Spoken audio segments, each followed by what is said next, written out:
Welcome to the Sacred Emergence Podcast. I'm your host, Michelle Wong, and I'm so thrilled that you're here. This is a place where you'll be guided to living your most aligned life so that your truest, most radiant self can emerge.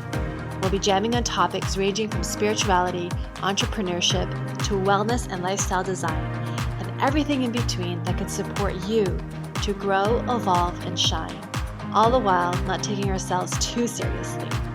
So if you're ready to step into your leadership, break through limiting beliefs, own all of who you are, and expand in abundance, grab yourself your faith cup of tea and let's dive in. Hey everybody, welcome back to another episode of Sacred Emergence. And today we have an amazing guest, Vanessa Couto, archetypal astrologer, teacher, artist, and all things magic. She's joining us today from Portland, Oregon. Vanessa, do you want to introduce yourself? And welcome. Thank you, Michelle. Thank you for inviting me. I've been enjoying your podcast and the conversations you're having. So this is a lovely opportunity to be here with you. Yeah, I live in Portland, which now is the sunny Portland. Normally it's the rainy Portland. Yes, I'm an archetypal astrologer, artist, and teacher, and many other things too, but that's where I tend to focus part of my jam. And and we met at Camp Souldust last year. Yes. In Oregon, yes. So yes. And shout out to Camp Souldust. Exactly. For those of you who don't know what Camp Souldust is, go to souldust.com. There's another one coming up in April in Oregon. And I meet so many amazing people from camp. So it is such a magical place to be and meet like-minded people. For sure. Yeah, it's a great place. Yeah. So lovely to see you here. Yeah. Well, I took a few of your workshops at camp, and the first one was around the moon, and I learned so much about the moon. I didn't know there were so many nuances to the moon. So I'd love to dig more into that, especially around self-care. You also do beautiful artwork with somebody's birth chart.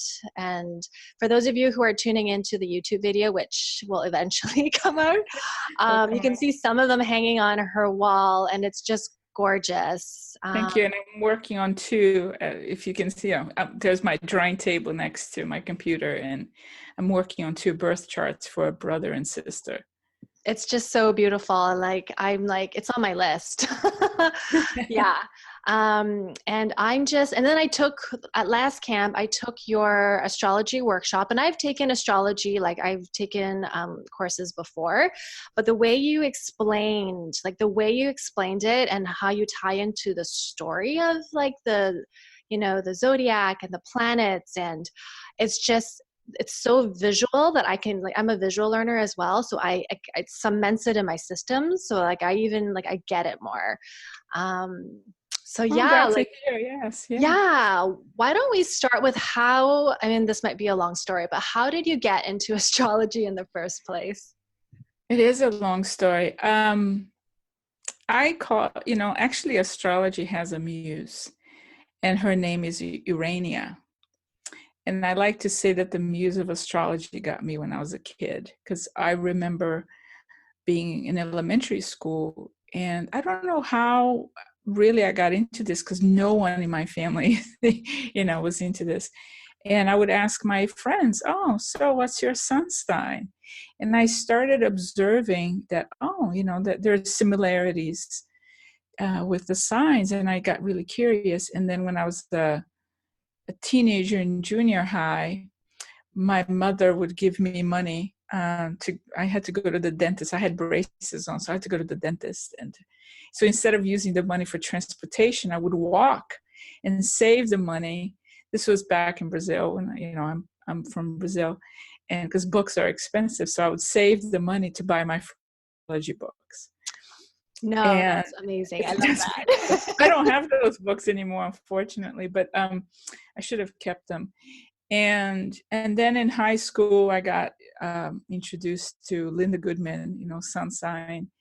And I loved it. I loved the way she described it. But it was really in my mid-20s that I actually had my birth chart done for the first time. And soon after that, I found a teacher And I started studying with him. And his approach to teaching was a lot following the Jungian psychology, psychological astrology. So really that's where I got started, and this is where I really feel very connected with, archetypal psychological astrology. And then from that, I just kept on studying with different teachers and taking courses and workshops and reading books. For some, when I was in grad school for a while, I didn't even touch astrology. It was too much, balancing all of it. But it was actually art that brought me back to astrology after grad school, because a friend of mine had her baby, her son, and I was like, I don't know what to get him. They have everything. And so I decided to draw the birth chart. And she and her husband looked at it and they're like, you can make money with this, right? So I started making the birth charts, which are, it's your birth chart, but I do the art piece trying to capture the symbolic main themes of your chart, with the art piece. And I work with markers and I color. And so now I've been doing these for a while, and I call them the temenos, because in Greek, the temenos means the sacred ground. And I find that your birth chart is your cosmic real estate. It's it's your sacred ground. And we are the ambassadors of our birth chart. That is It's your own country, I love that. Yeah. So it really goes beyond sun sign. But that's how it all kind of started back in elementary school. That's so incredible. It's so funny how like if we look back to when we're young, and if we pay attention to what really brought us joy and our our habits, and we can start putting pieces together of like what we're meant to do. For some people. Yeah. Yeah. Actually, that's what I did in my late 20s and early 30s, when I was really struggling with, this is not what I want to do. I don't want to do the 9 to 5. But what am I here to do? Because as my father used to say, he and I are a jack of all trades. And I had to actually go back to what I liked as a child. I thought, well, there was a clue. And I would also go to the bookstores and see what kinds of books was I always buying? What kind of theme am I always looking for? And that was the clue. I mean, by no stretch of the imagination, I think it's an easy way. It's always a gray sort of path. Mm-hmm. It's not black and white. But I think to look back to what brought us joy in childhood is a major clue of what we're here to do. I mean, I liked drawing. I liked astrology. I liked history, and I like stories. And it's what I try to do now. Mm-hmm. Can you explain what archetypal astrology is? So it's more, you're looking at the symbols. You're looking at it from more of a symbolic relationship. This is the way I understand it. And it has to do with the idea of, C.G. Jung and Jungian psychology, that we're dealing with the archetypes. And the archetypes for Plato was these ideal forms. When you think of a tree, there's a sense that there's an ideal form of a tree, and all the other trees come from that original form of a tree. And so we're looking at the planets and the signs as archetypes, as these forms, and that they manifest in different ways, but it's all coming back to the same thing. So for an example, when you think about the sun, you think about sunny, you think about light, you think about creativity and warmth. These are all parts of the archetype of the sun in its different manifestations in the physical world. So it's looking at astrology from that perspective, that we're dealing with these symbols who have, they change and morph and interact with us. And they manifest in many different ways and in many layers. That's the way I understand it and the way I like to approach it. But I also look at it very much psychologically, as sort of psychological processes. And But, archetypes are everywhere in our culture. When you think about when things resonate in a way that is sort of, it catches sort of, people really gravitate towards that. It has hit, I feel like, that archetypal core. One of the best examples is Star Wars. The story itself is very archetypal. The father looking for the father, evil and, good and evil.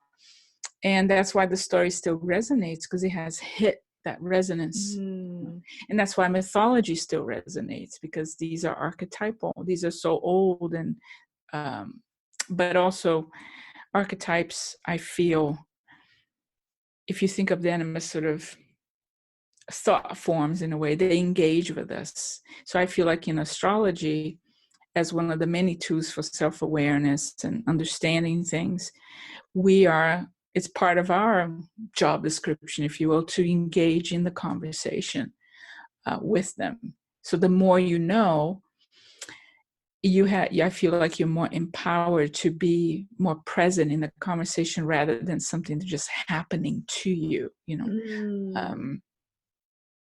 So that's my approach to astrology. I hope it made sense. Yeah, no, totally. And a lot of people will go to astrologers because they want fortune telling, like, tell me what's going to happen. When am I going to make money? When am I going to find my relationship? Like all of that future forecasting. And I just love what you said, because it's not about what's happening to us, but it's like being present with what's unfolding, like the archetype, letting that story, right? I feel like, because if you think, because to me, astrology is a language. More of a language than, there's a huge argument. Is it art or is it science? I think it's really a symbolic language. And the more you know, like any language, the more proficient you become in it. And you can sort of read more complex texts, right? And I think astrology, the more you actually know, the more power you have to really then engage in the conversation with it, with your life. So there is an element of, I do think there is an element of divination in astrology. I mean, it is very ancient, and it was used for that in many ways. But our level of consciousness in our world now has also shifted. And I think astrology shifts as we shift as well. It's a two-way street. So I think nowadays people are much more ready to take it as sort of like, not so much tell me what's going to happen. Granted, all of us in the best of moments, sometimes we just want to know. Yeah, totally. But, I mean, I'd be like, just tell me. Yeah. But I think we have evolved to a certain way that now, to a certain level, that we are now able to be like, how can I engage in this sort of co-creative process, to use a common expression now? So I think that's when you can have many levels of astrology. Sun sign is just the doorway. But even as you visit different astrologers in different stages of your life, you will see that your understanding gets deeper and deeper about your birth chart, because I think the birth chart goes kind of, there's a spiral, many spirals of depth going in further into the birth chart. Can we dig a little bit deeper? Because a lot of people who aren't aware with astrology, they'll know their sun sign. Like that's like, because you just have to know what date you were born, like the day, and then like, oh, I'm like Virgo, I'm Cancer, I'm Capricorn, or whatever. And that's to people's extent. And then you'll read it in magazines, like your horoscope. Call it a day, yeah. But there's so much. Like I think there's the rising, there's the moon sign, and this is where you have to know your time of birth, which might be challenging for people who might not know.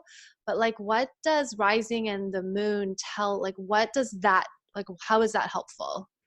So think of it, I like to tell my students and clients this. Your sun sign, the sun, is both what you are and what you're becoming.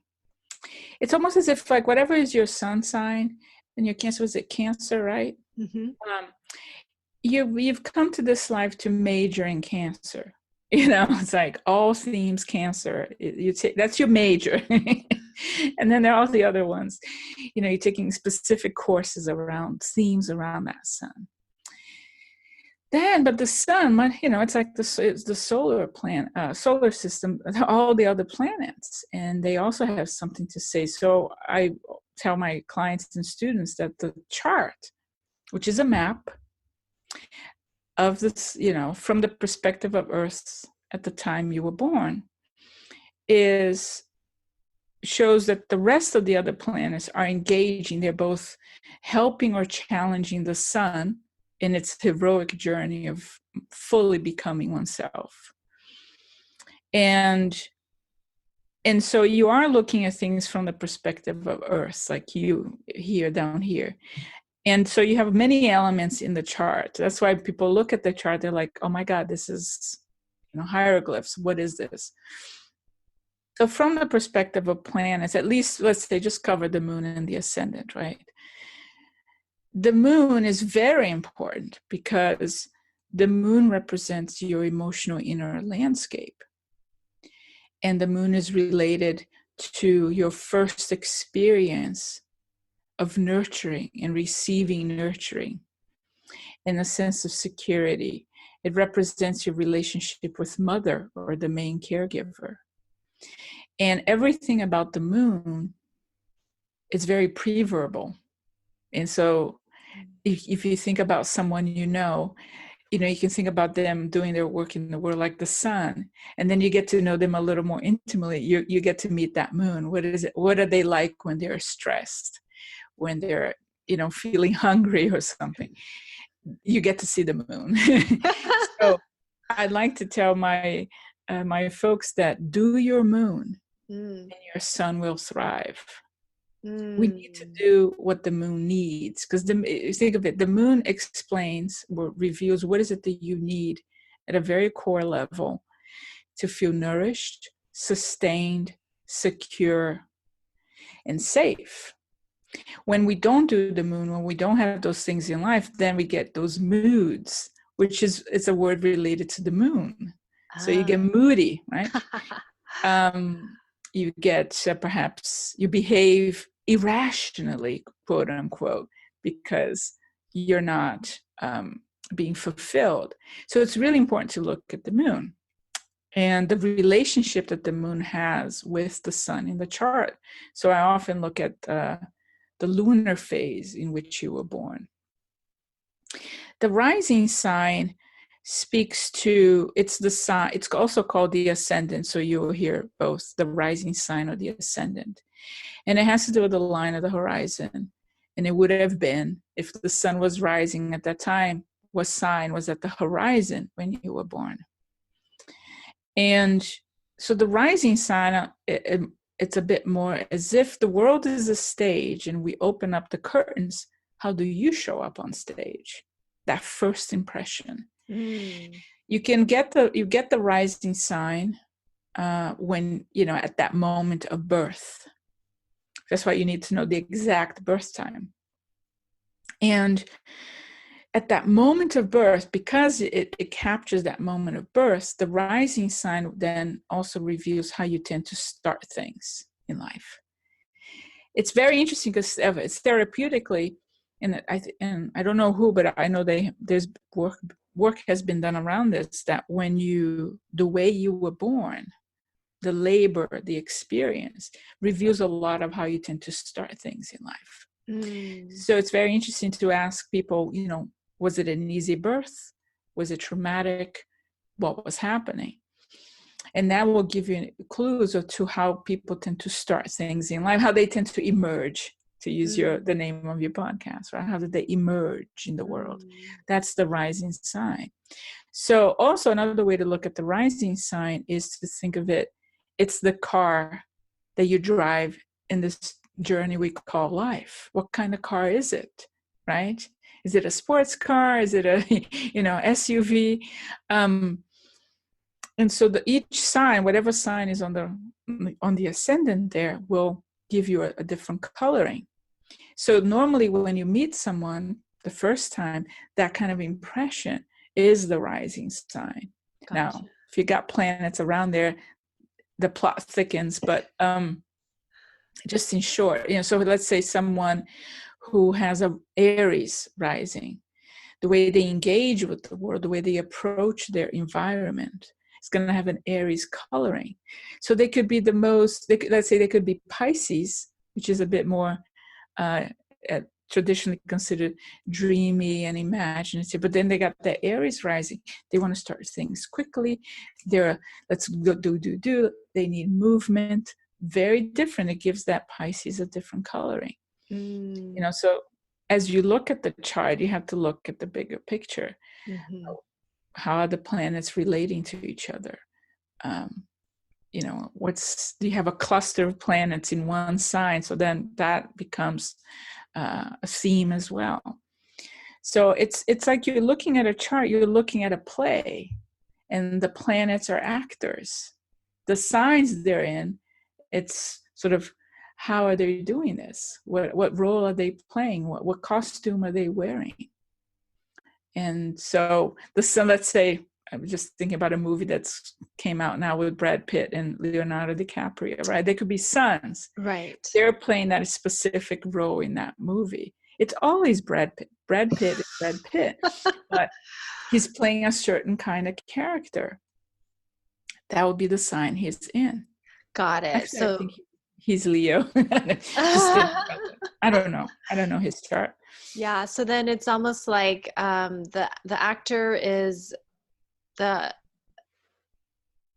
trying to like explain it in a way. So then like so Brad Pitt, for example, let's just say he is a Leo, but he might be the role that he's playing. He's the sun, and the role he's playing is the certain sign he's in. So if he's playing, let's say he's playing a spy, it's like Scorpio. Sun in Scorpio. Let's say he's playing a family man. It's like Brad Pitt being Cancerian, family man. Got it. Okay. Something like that, playing with these stereotypes of the signs, yes. Yeah, that is so fascinating. And if for those of you who are listening and you're hearing like airplanes, it's the Seafair Blue Angels weekend. So there's like, I don't know, fighter planes above us. But anyway, that's what you're hearing. I couldn't hear anything. So. Okay, good. But that is just awesome, because I know that a lot of people feel like, what's the difference between rising and sun? So basically, sun is almost like our destination of who we really want to be. That's where you're fully becoming. This is where the work really is. And then the rising is at your first impression, how you show up in the world, how people perceive you on the initialness. And then the moon is like your true self of everything's your emotional world, your soul, your emotional world. So you can see that they all have to work together, because you can also think the sun is driving the car, which is the rising sign, and the moon is on the passenger seat. Gotcha. Pilot, and all the other planets are in the back seat. One way to see it, Yeah. So then if, for example, because you were saying follow the moon and then the sun will be happy. So I have Leo moon, which I feel like as the more I've been working with it, it's like, okay, it can be challenging, I feel like, because Leo moon, like Leo is like very out there. It wants the center of attention. It could be dramatic. And so from an internal landscape, does that mean that I have to be like that on an emotional level, or? You have to, I think with the moon, the word to always remember is need. What does one need? So funny enough, the moon is in Leo. Right now, yes. We just had a new moon in Leo at the time of this recording. Yes. And so if you think about from the perspective of need, you need Leo things, right? So Leo, what does Leo need? Or what does Leo, signify? One of the things about Leo is that it's here to develop who one fully is, so they can be fully express who they are. There's a need to create something in the world that is one's own, that has their creative DNA in it. There is Leos are also known for their generosity, for their ability to be warm. It has to do with the heart. So with the moon in Leo, there's something about like one needs to do what's in the heart, and to be warm and generous. It's also about play. It's fun. Leo is a fire sign. The signs have their elements, right? And fire signs, which are Aries, Leo, and Sagittarius, they have this one thing in common, which is they really believe at a deep level that they are the children of the gods. And they look around and as if they're telling people, what do you mean you don't see? I'm a child. I am a divine child of the gods. Can't you see it? So there is a specialness to it, especially when it comes to Leo. And so I think the drive, the motivation that Leo has for look at me, is on one level is look at me, I'm performing. So they can go into performance mode. But deeper inside, much deeper than that, is an acknowledgement. What they need is an acknowledgement of who they are, and it's okay for them to be who they are. So when you take that from the moon, for a few things, you're going to need play. You're going to need a life that has a bit of pizzazz, because Leo especially needs pizzazz. And need a certain sense of the drama of things. Life is a big play. So there's a bigness to it. And so it does need to be seen. And it's not necessarily that one needs to be seen at Madison Square Garden with 10,000 people. Yeah. It could be that. Crazy. It could be that too. But it also could be someone really acknowledging, let's say, your generosity, your warmth, what you've created, what you bring into the world. It's important. So I think ultimately each sign, once they do their own work, because we all have the shadow, right, aspect as well. But one of the things I think that Leo teaches us when they do their own work is that it's okay to self-express, to express oneself fully in the world stage. I do think that's the superpower that Leo can teach us. And that once they acknowledge that the stage is very big and the others could be on the stage with them, they can be very generous in sharing the stage with others.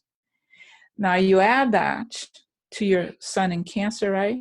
I have sun in Cancer and rising. Rising. So the plot thickens, right? Because the sun in Cancer, think of the crab, much more private. Right. Oh, no.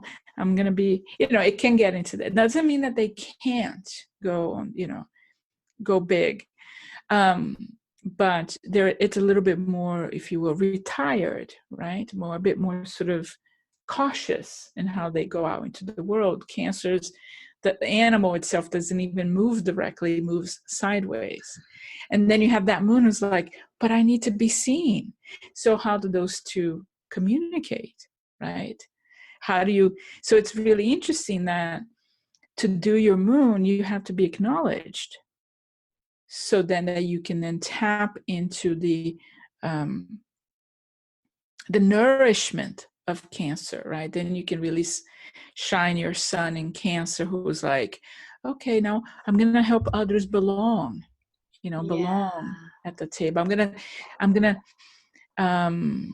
take them in, right? And so to give a sort of a pretty simple example for you would be if you were to cook a food for your friends, that you invite them over for, you're breaking bread with them, you're feeding them, very Cancerian, I'm going to nurture you, it's okay, I'm take care of you. But they don't acknowledge. That would piss me off. What would happen to the Cancerian sun? I'm going to get moody. I'm going to sulk, The joke is Cancerians can sulk, they have a PhD in sulking. So they sulk like the best of them. That would happen. And also think about this, when you don't do your moon, when you don't get that acknowledgement, then it's like being hangry, right? And it's like you might, I'm not saying this is what you do, but someone else also with the moon in Leo could be then they're going to go grab the stage, they're going to grab the spotlight. They're going to push people off the stage if they have to, with drama, right? So you can see how it can go when it's not nourished or fed properly. A good diet of recognition is good. I love that. And I love how like they all intertwine, and all of the pieces, like they all kind of depend on each other in a way. And it's just so fascinating, like the moon sign, and just really honoring and knowing who we are at a deeper level. Yeah, that's why I like to do these workshops about moon and self-care, and the joke I have is that it's beyond pedicures, although I love a pedicure, but because that is really where the self-care really is. That's the challenge of the moon, because the truth is, in our culture, we're very solar. We tend to emphasize the solar needs and forget what the moon needs. And so it's important to know, I think when you do know your moon sign, it does help to guide you a little bit better as to like, okay, what is it that I actually really need to feel that this self-care that I'm trying to do really feeds me. And in most of the times, of course, people are doing it unconsciously as well. Also, the moon, there's that element. The moon does speak to how you behave unconsciously. When you're just going about your do, that's usually the moon. So then, like, if you look at the full moon and the new moon, does that come into play with our inner moon, like our moon sign? It does, in a way that when I look at the birth chart, I like to look at the relationship of the sun and moon in your birth chart to know what's the lunar phase you were born under. So the lunar phase speaks to the relationship that your sun has with the moon. And this really gives it a coloring, because a new moon personality is different than a full moon personality. So and then all the other phases come into play. So it does invite one to have a deeper conversation, because when you look at the lunar phase, what lunar phase you were born under, it speaks to a different level of like, how this is how these two communicate. And it can be challenging because like in my case, as an example, my moon and my sun are in signs that are challenged. They challenge each other. So it's like what the moon needs, the sun is like, no, and vice versa. So they have to find some sort of middle ground. But it does. So looking at the relationship of the lunar phase is about the relationship of the sun and moon. That's one of the pieces, like when I took your workshop at camp, it was like learning about like we each are born into a moon phase. And that was so fascinating, because like I didn't even know that was a thing. And like, I forget which one I was, but it was just like, wow. Yeah. I might have been like waning or waxing gibbous or something like that. But it was just very, like, that was one piece that I don't hear a lot of astrologers talk about, like the phases of the moon of when we were born, and each one of them has a personality. I think, well, because you're a moon in Leo, so you probably are you're probably a new moon or crescent. I think you're probably a new moon. I can't remember. Coming, like the next phase coming out of the new moon. Crescent. Crescent. Yeah. So you're a waxing phase. So think about this, and I like to talk a lot about the moon, just in general. Where's the moon today? Because also the moon represents the public, the people. So in the birth chart of a country, it speaks to the people. In the birth chart of a business, it's the client as well as the employee. The clients, the market, and the employees, your team. And so it's interesting because the moon fluctuates, right? Every couple of days or so, it's in a different sign. Within a month, it's gone through all these 8 phases. So it's always shifting. And you can see this in the mood, right? If you have a store, let's say, you can really see the mood of the clients coming in more readily, right? So when you're if you think about the two main differences, right? You have a new moon, which we had last night, and then you have the full moon. So you have the seed, it's in the dark, it's unseen, it's still in case, it's potentiality. And that's the new moon. Okay. New moon. The full moon, it comes to a culmination, right? It needs to be acknowledged, right? This is the celebration. So the way I like to teach the phases of the moon is I use the dinner party analogy, right? So when it's a new moon, you just have the idea, I'm going to make lasagna. That's what I'm inspired. Boom, I'm going to make lasagna. The crescent moon, this is the first phase, right? Until you get to the full moon. So it's the waxing phase. There's a sense of you going out into the world, right? You're pushing it out. From the inside, you're pushing it out. So the crescent moon says, let me look what I have in the cupboard. Do I have the ingredients? Do I have all the stuff? I'm going to start texting my friends, hey, come over tonight. I'm making lasagna. And then you send the text out. People say, yes, we'll be there. Then you hit the first quarter moon, right? And then the first quarter moon, you're like, oh my God, I just realized that this key ingredient, I don't have this key ingredient. I don't have any time to go to the grocery store because now I'm already cooking. So you have to think in your feet and call one of your friends and like, hey, so-and-so, can you bring this thing? Because I don't have it. It's an emergency, but you're too far gone into it, right? The invitations are out. People are coming. First quarter moon, think on your feet, pivot. You can't, there's no turning point. You can't return. You're going full speed ahead. And then you get to the waxing gibbous. So it looks like a pregnant moon. It looks almost full, but not full yet. And then the gibbous moon is that moment where, okay, the lasagna is in the oven, you're making the salad, you're cooling the wine, you're setting the table, you're getting it all prepared, you're doing your playlist of music, you're finessing the lessons, and then you do a little YouTube video to see, oh, how do I do this thing here? You're still learning how to perfect your whipping cream or something, and you're gonna go get ready for the party, but it's not the party yet. But you're preparing for the party. There's a sense of like, it's almost, the first friends start arriving. And then you have the full moon, culmination. All the guests have arrived. Everybody's eating the food. They're really enjoying, chatting. It's a wonderful time. Culmination. They thank you because you're a Leo moon, so they should thank you. Thank you, Michelle. This is amazing. Lovely. When you're doing this again, oh my God. That moment of the full moon, the acknowledgement, the culmination, and you already are thinking, what shall I do next time, right?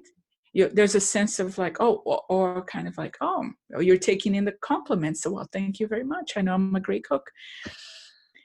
So, but at that moment of the full moon, you realize as well that, okay, you can tell that the party is going to start going, slowing down. Mm-hmm.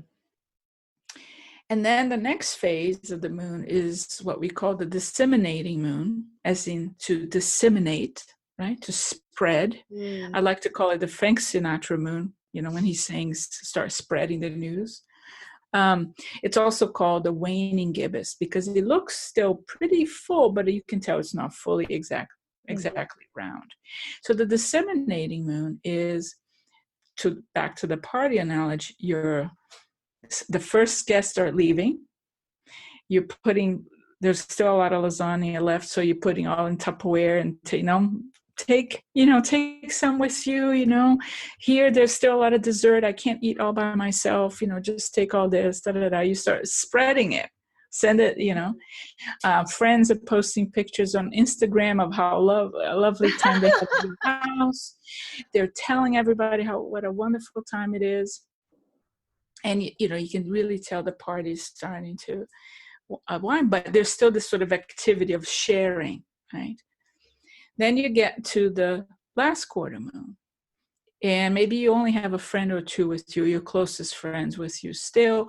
They're helping you clean up the kitchen, and they're already talking about how the party went and what shall we do next time? And maybe we should do this, blah, blah, blah. All these ideas, like a post-mortem. Mm-hmm. But also the last quarter moon speaks to that point in which we have to take in what worked and what didn't work. So you might say, oh, I don't know, the sauce wasn't just quite this, I might do it again differently. You have those thoughts. And then you have the balsamic moon. And the balsamic moon, the waning crescent, is your friends have left, the dishes are in the dishwasher, you've turned it on, it's 2 a.m., you're exhausted, but you're still kind of wired. You put your feet up, you start like, I'm just going to sort of relax here. I'm going to maybe watch a little TV.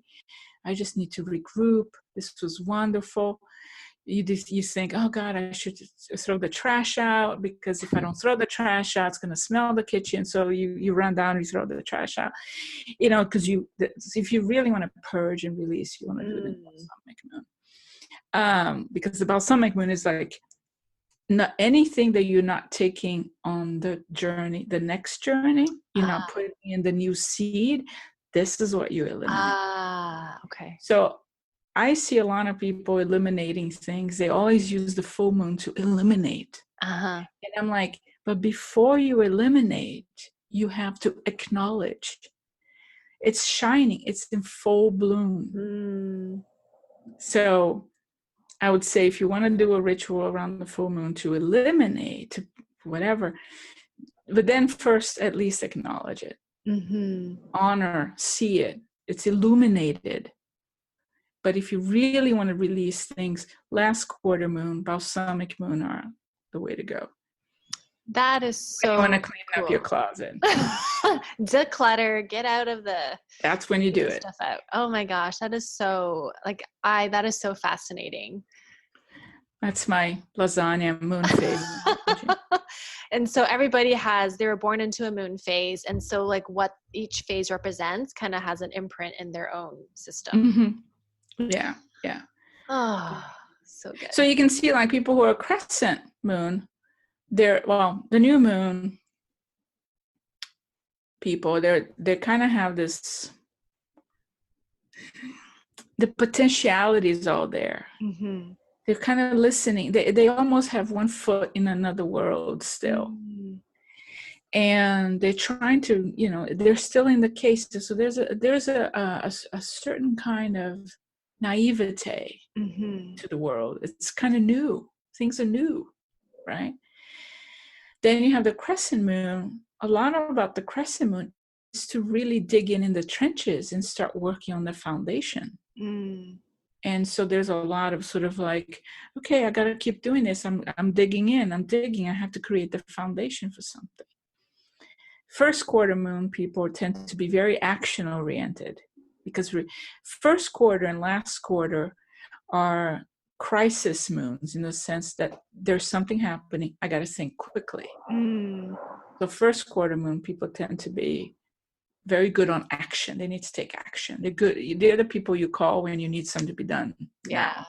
Gotcha. Gibbous moon people, they're very geared towards know-how, learning know-how, perfecting something. What do I need to do to make this perfect, right? And full moon, of course, there's a sense of full engagement with the world, so it tends to be dramatic. Personal lives are intense. And then the disseminating moon people, they're sharing. They have to communicate. They have to share what they know. Last quarter moon people, they have an interesting challenge in which they can, at some point in their lives, they will make a major pivot that everybody's going to be like, I never thought Jimmy was going to do that. What happened? I never thought he would sell his company and move to Hawaii and be a surfer kind of situation. There's this, but because deep inside, something in them was already brewing as to I'm doing what is expected, and I might be doing this, but then I got to do something that's my own. So they were often the revolutionaries in that sense. And then the balsamic moon people have a sense of they're finishing things. crossing the T's, dotting the I's. The sense of as if this life is like, okay, there's a few things that have been unfinished and I gotta do it now.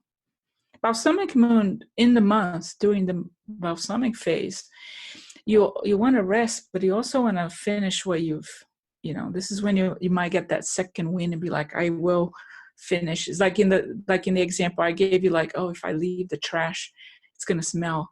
I should take it out now. So you're like, oh, okay. Yeah. When you were explaining that part, I was like, oh, I can totally see it. It's almost like you're in your comfy chair, you're kicking up your feet, and you're like, damn, I gotta take out the trash. Take out the trash. But it's kind of that sense of the balsamic. It's like I gotta get all the little bit of energy I got left and use it, Yeah. And so balsamic moon, people who are born on the balsamic moon, they're here to sort of really break away from the past and really sort of clean up, purge what needs to be purged, finish what has been started, really, do the inventory, if you will, and finish it up. Wow. I just love this. Like, I could honestly, like, I say this to a lot of the people I interview, but I can talk to you for hours on this and like I have so many questions. So many questions. Yes. All the things. And you also do like business astrology, which, we don't have time to get into today, but like, how do people sign up for private sessions, and like how do people work with you? They can sign up to private sessions on my website. I have an upcoming talk on it. I call it the Sun is Your CEO. So from a business perspective, in short, you look at the birth chart as if it were from a business perspective. So the sun becomes then the key, the core, the soul of the business, the DNA of the business, the CEO of the business. And the moon is your client relations, and you go on from there. And is this based on like for example, if I was coming to you, you would look at like my birth chart as a business, or the day I started my business? So I often end up looking at both. So a little different. Usually when someone is the face of the business, I will look at their birth chart, because this is really where it started. And if they have it, because some people actually don't have it. They launched the website, they might not have registered their business or something. But I will also look at the business chart. So let's say you register your LLC or whatever it is, or at least you say, this is when I launched the website, this is when I told the world, I've started my business. I might pick that date to create the birth chart for the business, the entity of the business. And then we'll look at that as well. For some people who are not the face of the business, I'll still touch a little bit on the personal chart, just because it all starts there, but I'll focus more on the business chart, because the business has its own soul, it's its own entity. I mean, legally it's an entity. So it has its own chart. And this does help with, I focus mainly from the perspective of branding, of like, what are you creating? Are you aligned with it? What is the business about? What opportunities could you be exploring? Or maybe harnessing your energies. And it is very illuminating, I think, even when you're just looking at a person's personal birth chart from a business perspective. It says a lot about what could they be developing for their business. In this day and age with so many entrepreneurs, solopreneurs, it's really illuminating. That's incredible. And so people can come to you for business, for personal, and I don't know if you can hear the plane. Now you can hear the planes. Sorry, all. That's okay. Keep it exciting. There's airplanes. Keep it exciting, yeah. And then you're talking about moon, like you hold workshops, like monthly workshops. I do, because I'm a big fan. Yes. So another passion of mine is mythology, and which has a lot to do with the whole archetypal thing. And this year I'm starting season 2. I just actually finished season 1, which is a series of monthly talks around the moon and goddesses, and it's always around the new moon.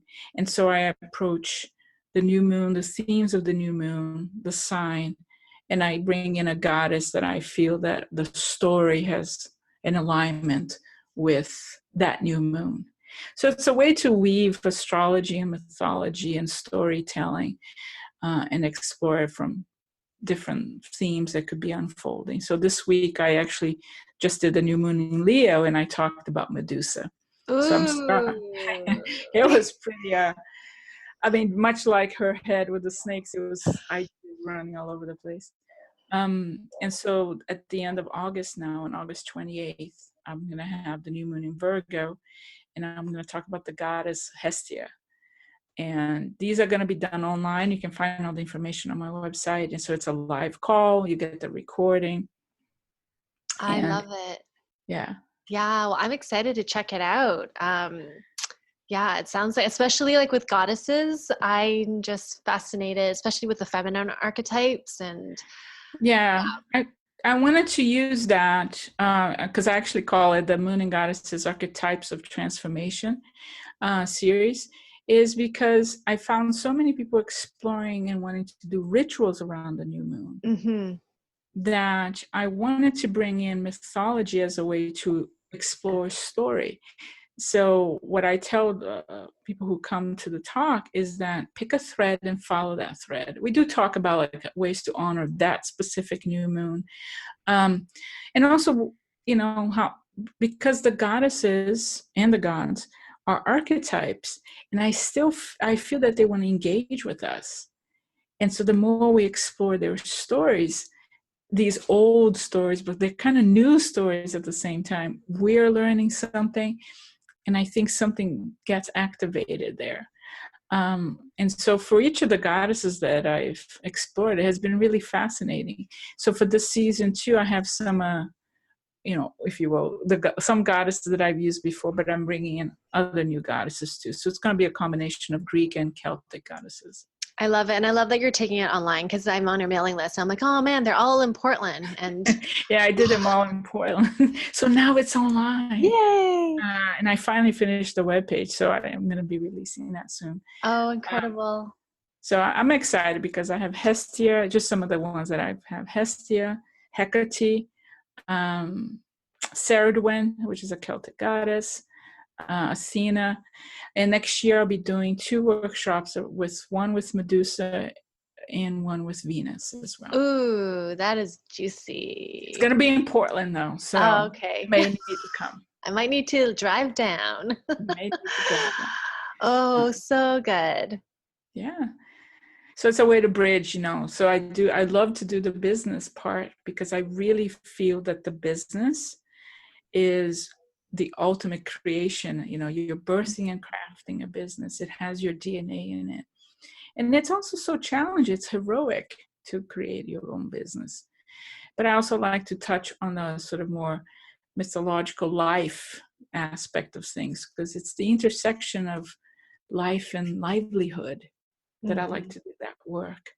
I jokingly tell clients that I'm kind of like their business therapist, you know, to help them be like, hey, you know, I do have a background in counseling psychology, so it comes through, but it's like, oh, look, you and your business are not communicating.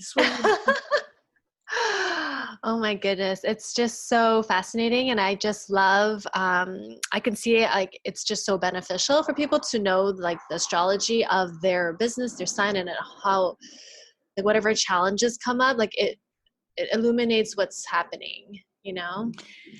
It does. And not to mention like the bigger astrology of what's happening in the world. That's really where for me, astrology holds such a special place because I like to understand what's unfolding. So when you look at bigger cycles, you're like, oh yeah, and that's why this is happening.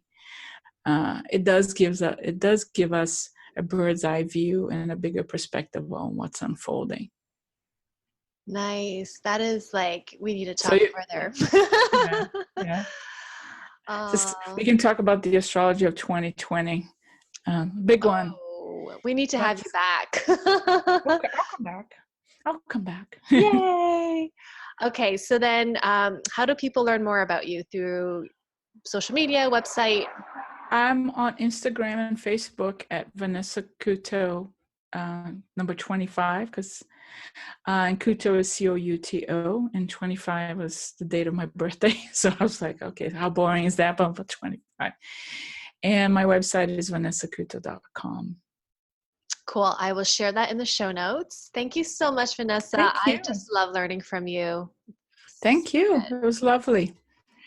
Thank you, everyone, for tuning in. Check out Vanessa's work and join us next week on another episode. Thanks so much, Vanessa. Have a good one. Bye. Bye. Thank you for listening to the Sacred Emergence podcast. Make sure you subscribe so you don't miss an episode, and thank you in advance for sharing this with others who can benefit. Until next time.